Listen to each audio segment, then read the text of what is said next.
I've never heard of such a thing. Mrs. Odette takes a vacation in Connecticut, writes you one little letter, and now you want to move to the country. Well, it sounds so wonderful, Dad. So healthy and peaceful and... Listen to this. It'd do your father so much good. Remember, Margie, he's an old man now. Old man? Just because I'm past 40 doesn't mean that... Dad? Well, 45 is not too far past 40, and I'm not too far past 45. Well, there's nothing wrong with being just past 45.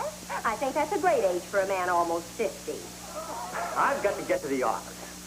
And regardless of what Mrs. Odette says, we are not moving to the country. Now, Dad, just listen a minute. What a wonderful life. You waken in the morning to the song of a bird on your windowsill. You throw up the window and take in a deep breath of air. That's a good way to swallow a bird. It sounds so wonderful, Dad. Why waste our lives in the city? The damp heat, the damp cold, the awful hustle and bustle, the traffic, the exhaust fumes. All right, have it your way. The city's swell and you're so young and healthy. Forget it. You really worry about your old daddy, don't you? I have to. Because wonderful fathers like mine don't worry about themselves. You know, honey, when you were born, your mother didn't really die. She's right here inside you. That day I carried you home from the hospital, I knew we weren't alone. But we're not moving to the country. Okay, Dad. Morning, Mr. Albright. Morning, Margie. Hi, Freddie. And how is the pride of the unemployment office this bright morning? Oh, swell, thanks. We're having a little party next week. All the fellows who've managed to stay out of work for 3 consecutive months. Goodbye, Freddie. Dad. Bye, Margie. Someday I'll have that boy made into a bookend. Goodbye, Dad.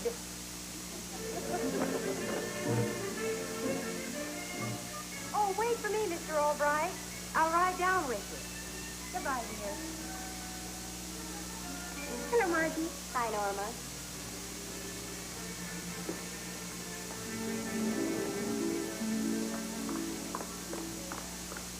Dick, what's the trouble with you and Norma? No, let's not talk about it, Margie. Well, maybe I can help. Golly, I've known you kids ever since you were married 3 months ago. I know. And listening to your advice as I have on several occasions, I'm amazed my marriage hasn't wound up in a divorce court before this. Tell me, what's the trouble? Well, it's nothing you can help with, Margie. Well, it's just that after only 3 months of marriage, only 3 months, well, Norma's already taking me for granted. Oh, Dick, no. Yes. Well, this is the first day I've had off in 6 weeks. And instead of staying here with me, she's going down to her knitting class. Oh, Margie, help me, advise me. I don't want my marriage to break up. What am I saying? Forget the whole thing. Don't even think of helping me. Okay. But I do have an idea. Do you really have an idea? You're darn right I have.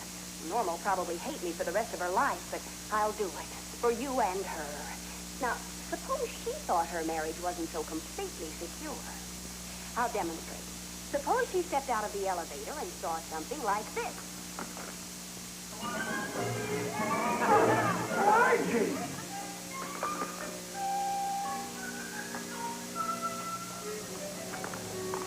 I thought you went home. Well, this is very difficult to explain, Freddie. You don't say. Fred, Dick and I are discussing something important, so would you mind leaving?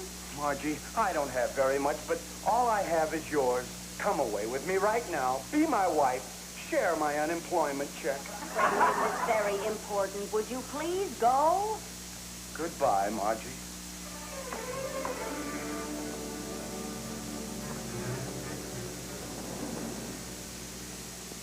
You should have explained to him. No one must know. They might give us away. Now, we've got to plan this thing. You mean Norma sees us together and thinks that maybe I'm kind of attracted to somebody else? Right. I know. We'll get Charlie to... Charlie who?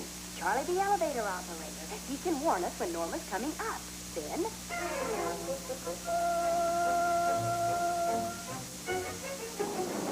Hi, Charlie. I'll take you up in just a second. Be right back.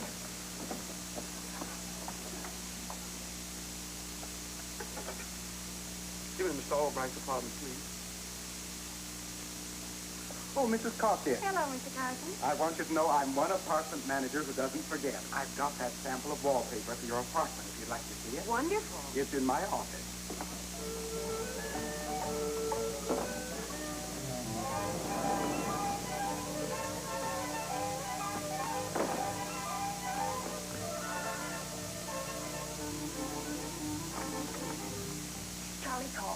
coming up. All set? Well, I guess so. As soon as the indicator gets to 10. Let's make it look good, but not too good.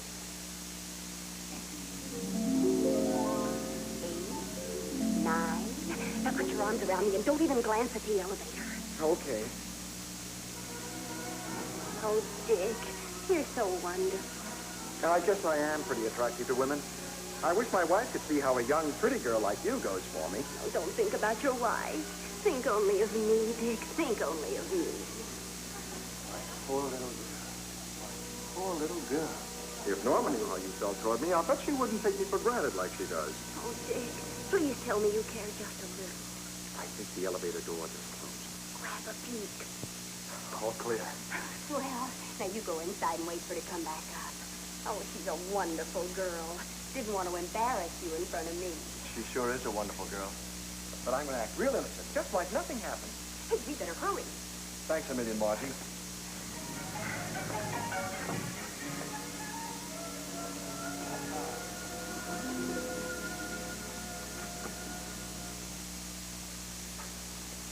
Oh, come in, lad. Thanks for coming over. Whatever it is I've done, Mr. Albright, I apologize. Oh, it's not you, Freddie, my boy. It's our little Margie.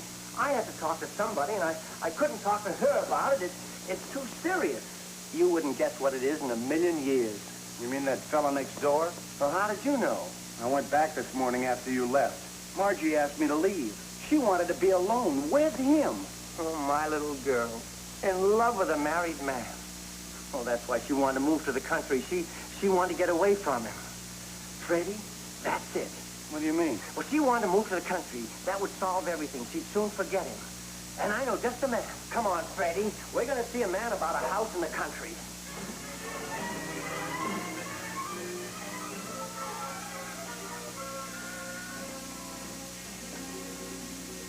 Oh, Mr. Albright, what is it? Here's a blank check, Mr. Carson. This is emergency. You know that real estate that you're trying to unload, that place up in Connecticut? Yes? Well, get me a house by tomorrow. Come on, Freddie.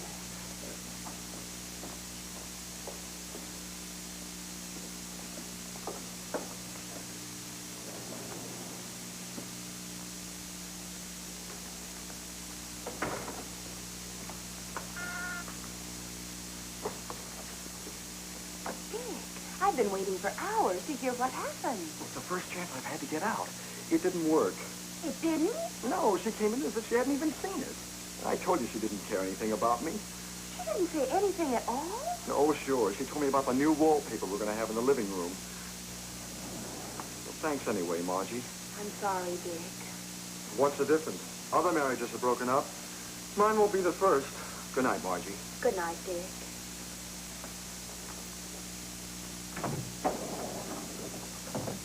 Don't try to stop me, Mr. Albright. I'm going to knock on his door, and when he answers, he's going to get a broken jaw. Come on, I'll knock on the door, and you get ready to break his jaw.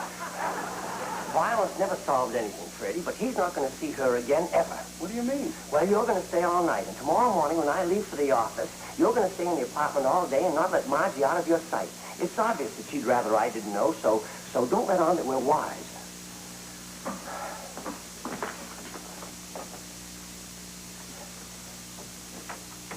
Dad? Yes, honey? Now, just act normal.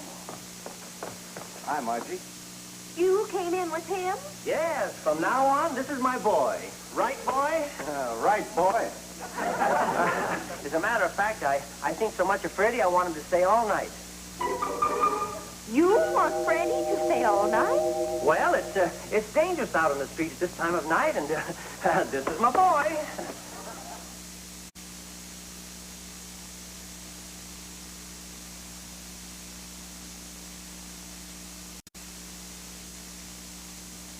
Come here. Norma, there's something that you've got to know. Well, what is it? Well, this is a very difficult thing to say, Norma, but people are only human, and you can't hold it against anyone if he or she happens to fall in love with a married person. I don't understand. Oh, I'm not trying to justify it or say it's all right, but it's happened, and I just hope you can work things out. Mr. Albright, you don't mean... I knew a smart girl like you wouldn't have to be told bluntly, but it's been nice knowing you. Margie and I are moving up to Connecticut this afternoon, and I have to let you know before we go. Good Goodbye, Norma. Goodbye, Mr. Albright. How did it ever happen? Mr. Albright's in love with me.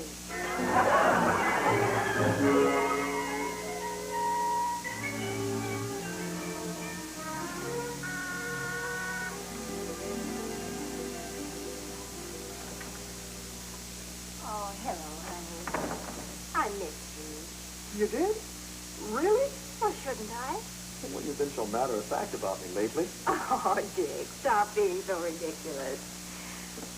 Dick, I've got something to tell you. It's hard to believe, I know, but it's true. Well, what is it, honey?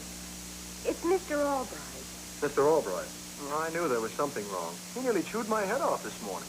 Oh, that figures. Naturally, he'd resent you. Why should he resent me?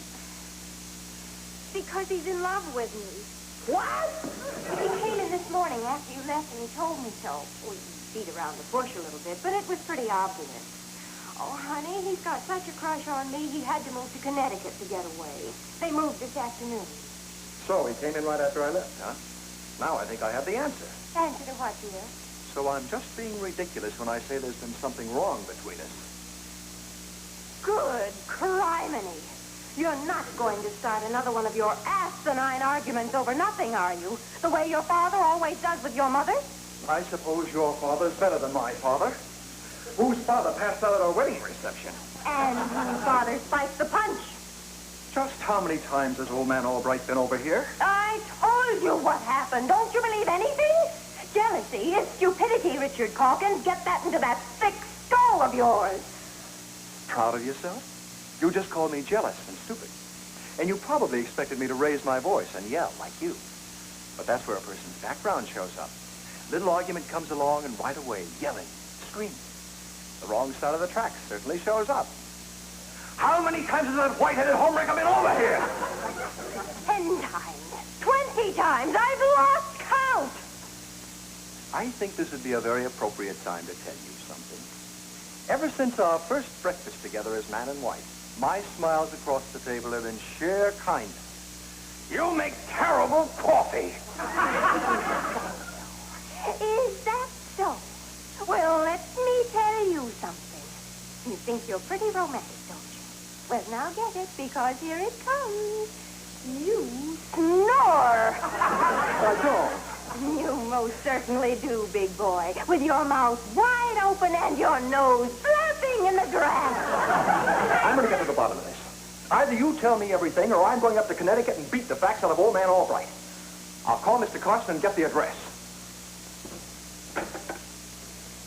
Richard Calkins, stop being such a nitwit and put that phone down. Yeah, I'm afraid I'll find out something, huh? Okay, go ahead. Go on up to Connecticut. Make a big stoop out of yourself. Go ahead, you'll deserve it. We'll see. Hello? Give me the manager's office.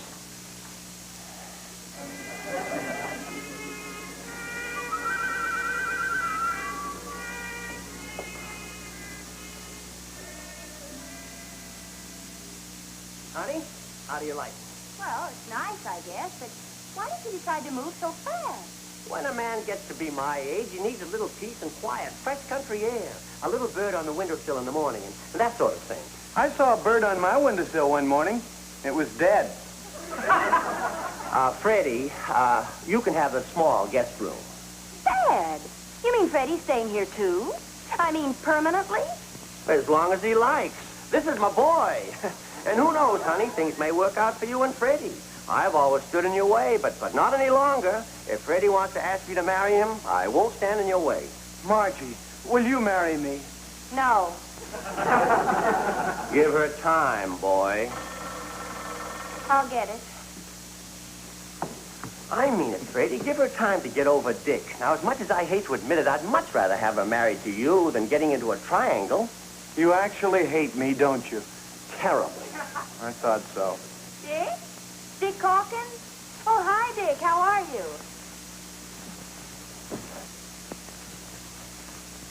You want to come up?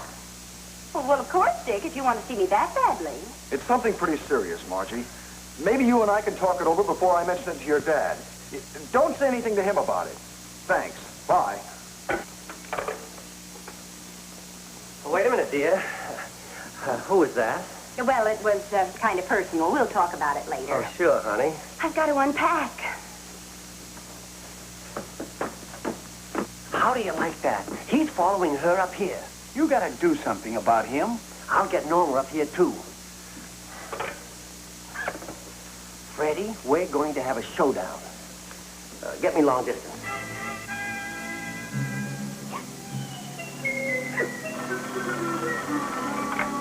Hello? Hello, Norma. This is Mr. Albright. Your husband's on his way up here regarding that matter I talked to you about this morning. Yes, I know. Mr. Albright, what am I going to do? You catch the next train up here, and we'll have this whole thing out right in front of Margie and Dick. And me. Oh, be quiet. Believe me, Norma, it'll be better to get this whole thing settled once and for all. We'll be waiting for you. Goodbye.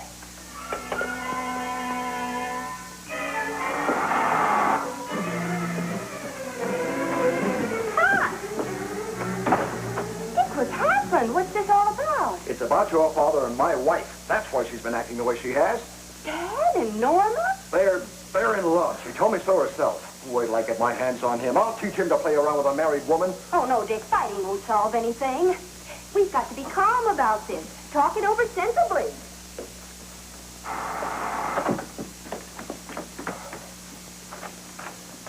Oh, Norma, I'm glad you got here. Dick hasn't arrived yet. Well, he must be here. There's his hat. Oh, Margie must have let him in. What are we going to do about them? How are we going to keep them apart? Keep them apart. Yes, what I was telling you about this morning, about their being in love. Mr. Albright, was that what you meant this morning? Margie and Dick? They're madly in love. And he went right on letting me put the blame on you. Accusing me of... Oh, there.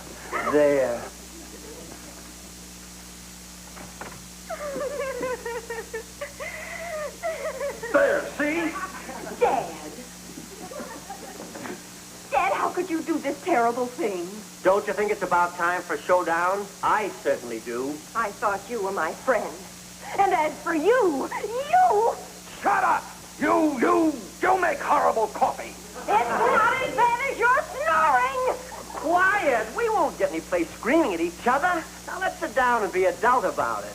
You ought to be horsewhipped. Me? All I'm doing is standing up for what I know to be right. But you just happen to be up against the kind of a guy who believes in fighting for what he wants. Well, you can't have her. And you're up against the same kind of a guy. Oh, no, Dad, no! No!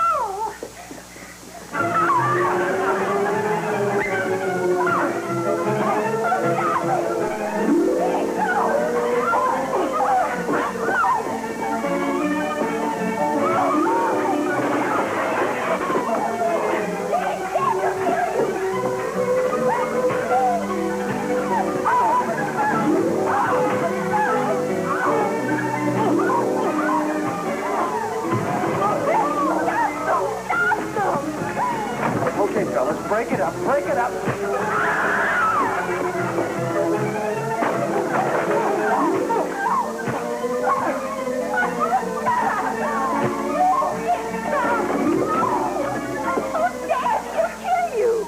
Don't worry about me. He's the one that's going to get it. We'll see about that.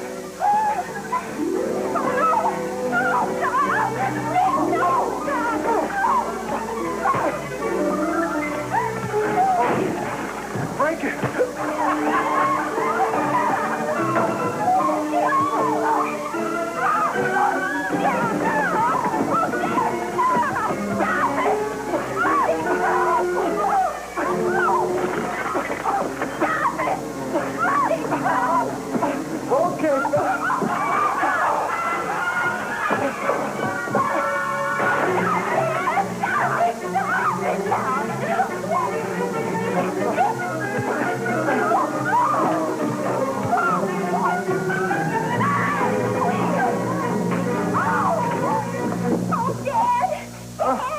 All right, Dick.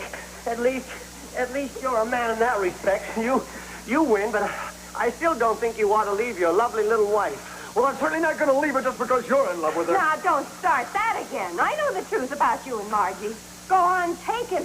I'm disgusted with him. Take him? Me? Norma, you think there's something between Dick and me? Margie, you mean you're not in love with Dick? Of course not. Dad, You didn't by chance... You didn't see a little scene staged in the hall to make Norma jealous.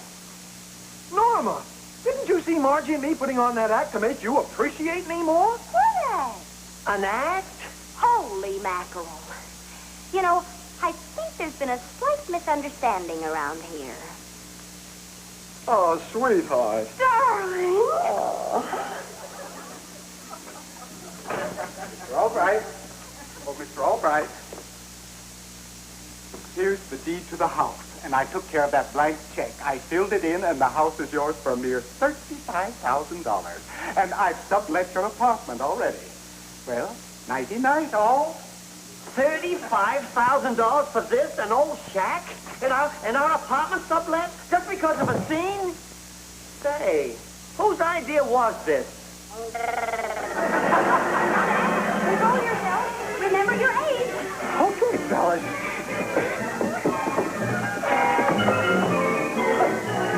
Oh, you and your bright ideas.